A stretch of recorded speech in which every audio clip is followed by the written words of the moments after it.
Voici comment les riches parviennent à nous maintenir dans la pauvreté. La Guinée est le 10e pays le plus pauvre du monde. Cette situation est très choquante quand on sait que ce pays de l'Afrique de l'Ouest est aussi l'un des plus grands producteurs de bauxite du monde. La bauxite est l'élément principal dans la production de l'aluminium. Le même aluminium qui sert à fabriquer des voitures, qui entre dans la construction des maisons et qui contribue même à produire certains des aliments que nous consommons. Alors, comment un pays si riche en ressources peut-il demeurer si pauvre ?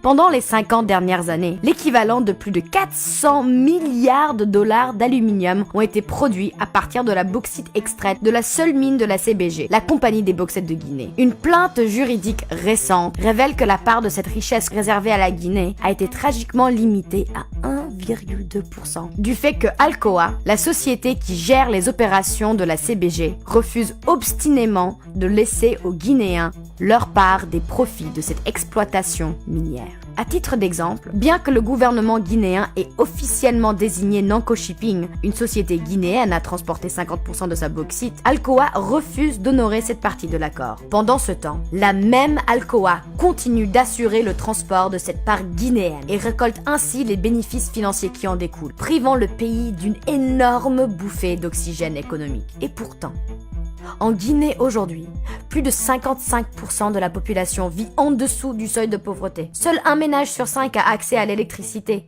Le pays vit un manque chronique de ressources médicales essentielles qui l'expose de façon dramatique à des épidémies telles que l'Ebola.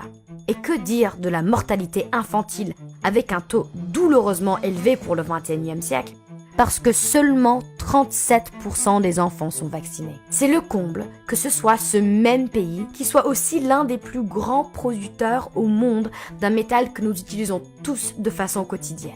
Partout en Afrique, des pays qui regorgent d'immenses ressources naturelles se voient exclure de leur part équitable des bénéfices des richesses qu'ils créent. Selon les dernières statistiques, au cours des 30 dernières années, le continent a été lésé de plus de 1000 milliards de dollars. Aujourd'hui, certaine de la justesse de son combat et souhaitant rendre aux Guinéens ce qui leur appartient de droit, Nanko Shipping a entrepris une action en justice contre Alcoa. Soulignons leur refus d'honorer les termes contractuels qui lient la multinationale à la Guinée. Selon l'agence de presse Reuters, en cas de victoire, l'action de Nanko marquerait un pas en avant pour les pays africains visant à prendre de la main des multinationales le contrôle de leurs ressources naturelles. D'où le présent appel pour fermement soutenir notre action désintéressée. Signez la pétition adressée à Alcoa sur le site www.howtherichkeepuspore.com.